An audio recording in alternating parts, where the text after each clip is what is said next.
So రాష్ట్రంలో ఇంకే సమస్యలు లేవన్నట్టుగా ఈ సోషల్ మీడియాలో కావచ్చు, యూట్యూబ్లో కావచ్చు, ఛానల్స్ కావచ్చు, ప్రతి ఒక్కరు దీని గురించే డిస్కస్ చేయడం అనేది చాలా బాధాకరమైన విషయం. సో రాష్ట్రంలో చాలా సమస్యలు ఉన్నాయి. సో వాటి పరిష్కారం పట్ల మీరు చేయండి, డిబేట్లు చేయండి తప్ప దాని గురించి డిస్కషన్ చేస్తే రాష్ట్రం అభివృద్ధి చెందుతుంది తప్ప అనవసరమైన విషయాలు డిప్యూటీ సీఎం గురించానో, సీఎం గురించానో, మినిస్టర్స్ గురించానో ఇది కరెక్ట్ అయిన పద్ధతి కాదనేది నా సందేశం. ఒక కామన్ మ్యాన్గా చెప్తున్నాను, నేను ఒక కామన్ మ్యాన్గా మాట్లాడుతున్నాను. సో ఇక్కడ చూడండి, ఒకసారి వీళ్ళ అభిప్రాయాలు చూడండి ఎలా మాట్లాడుతున్నారు టీవీ రిపోర్టర్స్. ఇలాంటి వ్యాఖ్యలు చేయడం కూటమిలో ఐక్యతను చిచ్చుపెట్టే అవకాశం ఉంటుంది, ఐక్యతకు భంగం కలిగించే అవకాశం ఉంటుంది అనే విశ్లేషణలు కూడా వస్తున్నాయి. ఒకసారి జనసేన నేతలు ఏం మాట్లాడారో చూద్దాం. ఈరోజు టీడీపీ కడప జిల్లా అధ్యక్షులు వాసురావు గారు, శ్రీనివాస్ రెడ్డి గారు ఒక మీటింగ్ లో మాట్లాడుతూ లోకేష్ గారిని ముఖ్యమంత్రిగా చేయాలని ఒక కోరిక కోరారు ముఖ్యమంత్రి చంద్రబాబు నాయుడు గారి సమక్షంలో. కడప జనసేన నుంచి మేము కూడా పవన్ కళ్యాణ్ గారిని ముఖ్యమంత్రిగా, లోకేష్ గారిని ఉప ముఖ్యమంత్రిగా చేయాలని నేను కోరుకుంటున్నాను. అదేవిధంగా చంద్రబాబు నాయుడు గారిని కేంద్రంలోకి పంపించి మంచి పదవిలో ఆయన చూడాలనుకుంటున్నాం. చంద్రబాబు నాయుడు గారి కేంద్రంలో, పవన్ కళ్యాణ్ గారు ముఖ్యమంత్రిగా, లోకేష్ గారు ఉప ముఖ్యమంత్రిగా ఉండాలనేది కడప జనసేన నుంచి మా కోరిక కూడా.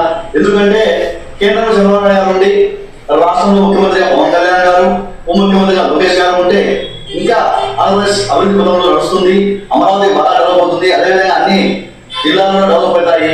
పవన్ కళ్యాణ్ గారు ముఖ్యమంత్రిగా, లోకేష్ గారు ఉప ముఖ్యమంత్రిగా, చంద్రబాబు నాయుడు గారు కేంద్రంలో ఉంటే మాకు కూడా చాలా సంతోషం అని కడప జిల్లా జనసేన నుంచి నేను కూడా తెలియజేస్తున్నాను.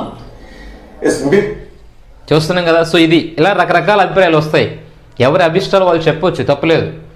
కానీ దీనివల్ల రాష్ట్రంలోని అభివృద్ధి కార్యక్రమాలు, సో రాష్ట్రంలో మిగతా సమస్యలు అలా ఉండిపోతాయి.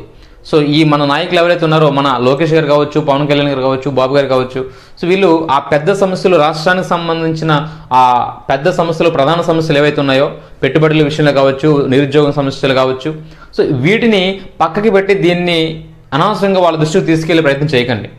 సో ఇక్కడ వీలైతే మనమే ఈ విషయాన్ని ఇక్కడితో ఆపేసుకోవాలి.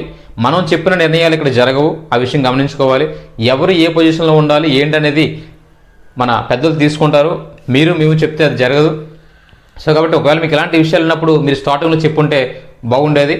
సో ఇంకొక 6 నెలలు పోయిన తర్వాత మీరు డైరెక్ట్గా లోకేష్ గారిని సీఎం చేయండి, చంద్రబాబు గారిని దింపేయండి అని చెప్పేసి కూడా చెప్పే ప్రయత్నాలు చేస్తారు. సో ఇదొక మిస్అండర్స్టాండింగ్ చేసుకునే అవకాశం ఉంది మీరు ఇలా మాట్లాడడం వల్ల. సో దయచేసి మీరు కూడా కొంచెం అదుపులో ఉండాలి.